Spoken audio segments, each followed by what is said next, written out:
क्या अब supreme court Delhi excise policy case का नेक्स्ट बैटलफील्ड बनने वाला है? और क्या एक ऐसा लीगल ट्विस्ट आ गया है जिसने पॉलिटिकल कॉरिडोर से लेकर कोर्ट रूम तक सबको अलर्ट मोड में डाल दिया है? क्योंकि जो लड़ाई अब खुल रही है वो सिर्फ एक क्रिमिनल केस की नेक्स्ट हियरिंग नहीं लग रही। एक तरफ फॉर्मर दिल्ली सीएम अरविंद केजरीवाल है और दूसरे अक्यूज्ड सुप्रीम कोर्ट पहुंच चुके हैं। दूसरी तरफ बैकग्राउंड में डेवलपमेंट्स भी इतनी तेज हुई है कि अब सवाल सिर्फ ये नहीं बचा कि केस का आउटकम क्या होगा, बल्कि ये भी कि कौन सा कोर्ट, कौन सी बेंच और किस फ्रेमवर्क में इस बैटल को आगे सुना जाएगा। और इसी के बीच जो लेटेस्ट डेवलपमेंट सामने आई है, जिसमें एक इंटरेस्टिंग ट्विस्ट में सीबीआई भी अब सुप्रीम कोर्ट जा पहुंची है, उसने पूरे मैटर को और ज्यादा हाई स्टेक बना दिया है। तो क्या है ये पूरा मुद्दा, चलिए आज के इस वीडियो में एक्सप्लोर करते हैं। Hello law lovers and justice seekers, welcome to law Chakra. हम आपके लिए लेकर आए हैं कुछ बहुत ही exclusive. Introducing law Chakra prime membership, जो आपको देगा exclusive access like never before. बनिए लॉ चक्रा की प्राइम मेंबर और अनलॉक कीजिए full potential of legal knowledge. अभी ज्वाइन कीजिए। तो सबसे पहले समझते हैं कि फॉर्मर सीएम केजरीवाल साइड ने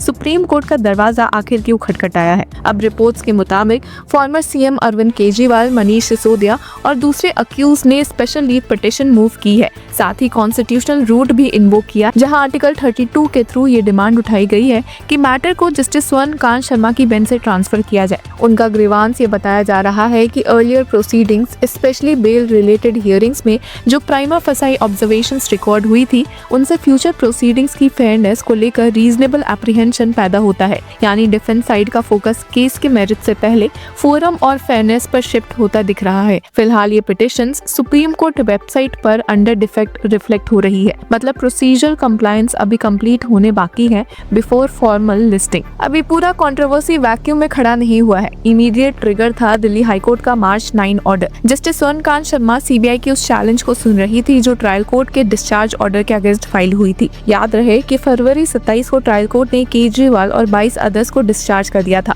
लेकिन हाईकोर्ट स्टेज पर पिक्चर सडनली चेंज होती दिखी। द हाईकोर्ट ऑब्जर्व्ड प्राइमा फसाई that certain findings recorded by the trial court while discharging Kejriwal and 22 others were erroneous। और इसी ऑर्डर में हाई कोर्ट ने ट्रायल कोर्ट के उस डायरेक्शन को भी स्टे कर दिया था जिसमें इन्वेस्टिगेटिंग सीबीआई ऑफिसर के खिलाफ डिपार्टमेंटल प्रोसीडिंग्स इनिशिएट करने को कहा गया। अब आपको बता दें कि अरविंद केजरीवाल ने मार्च 11 को दिल्ली हाईकोर्ट चीफ जस्टिस को लिखकर कहा भी था कि मैटर जस्टिस शर्मा के सामने कंटिन्यू हुआ तो केस में not receive a hearing marked by impartiality and neutrality. हालांकि चीफ जस्टिस देवेंद्र कुमार उपाध्याय ने अपना पोजीशन क्लियर कर दिया था और इस रिक्वेस्ट को एक्सेप्ट नहीं किया। I however do not find any reason to transfer the petition by passing an order on the administrative side। और इसी रिजेक्शन के बाद सुप्रीम कोर्ट अप्रोच किया गया और मैटर अब एक मच लार्जर इंस्टीट्यूशनल आर्ग्यूमेंट में कन्वर्ट हो गया। और उसी अगर लेटेस्ट अपडेट पर आए तो केजरीवाल, सिसोदिया और अदर्स की पिटिशन सुप्रीम कोर्ट में पहुंची और ट्रांसफर और रिलेटेड रिलीज की पॉसिबिलिटी खड़ी हुई। तब सीबीआई ने भी अपनी तरफ से 3 सेपरेट कैविएट एप्लीकेशंस फाइल कर दी। अब कैविएट का सिंपल लीगल मतलब होता है no orders be passed without hearing us. यानी एजेंसी ने सुप्रीम कोर्ट को पहले ही अलर्ट कर दिया है कि अगर accused side urgent listing, interim relief stay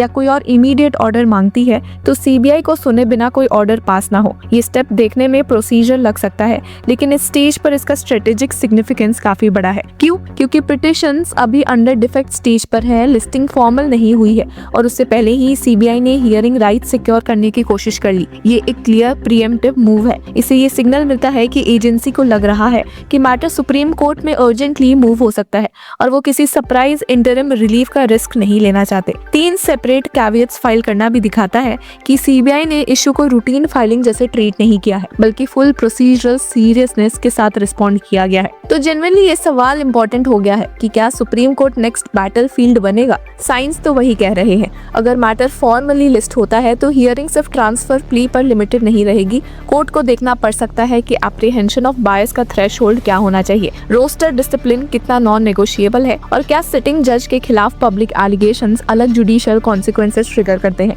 तो जो लेटेस्ट अपडेट सबको चौंका रही है वो सिर्फ एक फाइलिंग नहीं है, ये एक फुल ब्लोन कॉलिजन है between fair trial claims, bench assignment rules, agency strategy and the dignity of the judiciary. इसी के साथ व्यूअर्स, इशू का दूसरा साइड भी है और वो भी काफी एक्सप्लोसिव है। अब सीनियर एडवोकेट्स, अकेडमिशियंस और फॉर्मर पब्लिक ऑफिशियल्स के एक ग्रुप ने सीजे सूर्यकांत को रिप्रेजेंटेशन भेजकर सीरियस कंसर्न्स भी रेज किए हैं। उनका कहना है कि अगर लिटिगेंट्स को सिटिंग जज के अगेंस्ट अनसब्सटेंशिएटेड एलिगेशंस लगाने और फिर अपनी चॉइस का ट्रांसफर सीक करने की लिबर्टी मिल गई तो ये जुडिशियल इंडिपेंडेंस के लिए डेंजरस प्रेसिडेंट होगा। रिप्रेजेंटेशन ने अलेज्ड कंडक्ट को सीरियस एंड अनप्रेसिडेंटेड कंसर्न्स बताया। बताया और ये वार्निंग दी कि ऐसा पैटर्न लिटिगेंट्स को कोर्ट्स की अथॉरिटी अंडरमाइन करने का रास्ता दे सकता है। अब कोर प्रिंसिपल जो बार बार हाईलाइट हुआ है वो ये है कि litigants can not choose the bench before which their matters are heard. यानी अब नैरेटिव शार्पली स्प्लिट हो चुका है। एक साइड कह रही है कि फेयर हियरिंग की परसेप्शन खुद जस्टिस का एसेंशियल पार्ट है, दूसरी साइड कह रही है कि पब्लिक एलिगेशंस के थ्रू बेंच चेंज करवाना अलाउ कर दिया गया तो कल को तो हर इनकन्वीनियंट जज को टारगेट किया जाएगा। इसी वजह से ये मैटर अब सिर्फ केजरीवाल वर्सेस सीबीआई का केस नहीं है, ये जुडिशियल इंस्टीट्यूशन के लिए एक स्ट्रेस टेस्ट बन चुका है जहां कोर्ट को देखना होगा कि फेयरनेस का एप्रीहेंशन और बेंच शॉपिंग के फियर के बीच लाइन कहाँ खींची जाए। इस डिबेट को और टफ बनाती है बार मेंबर्स की एक सेपरेट रिप्रेजेंटेशन जिसमें सू मोटो कंटेम्प्ट प्रोसीडिंग्स इनिशिएट करने तक की बात कही गई है। उनका आर्गुमेंट ये है कि बेसलेस एलिगेशंस अगेंस्ट जजेस could amount to criminal contempt of courts act 1971 के प्रिंसिपल्स का सहारा लेते हुए रिप्रेजेंटेशन के सिग्नेटरीज ने कहा कि जो एक्ट्स कोर्ट की अथॉरिटी को स्कैंडलाइज करे, जुडिशरी की अथॉरिटी को लोअर करे या जुडिशियल प्रोसीडिंग्स के ड्यू कोर्स में इंटरफेयर करे, वो क्रिमिनल कंटेम्प्ट के एम्बिट में आ सकते हैं।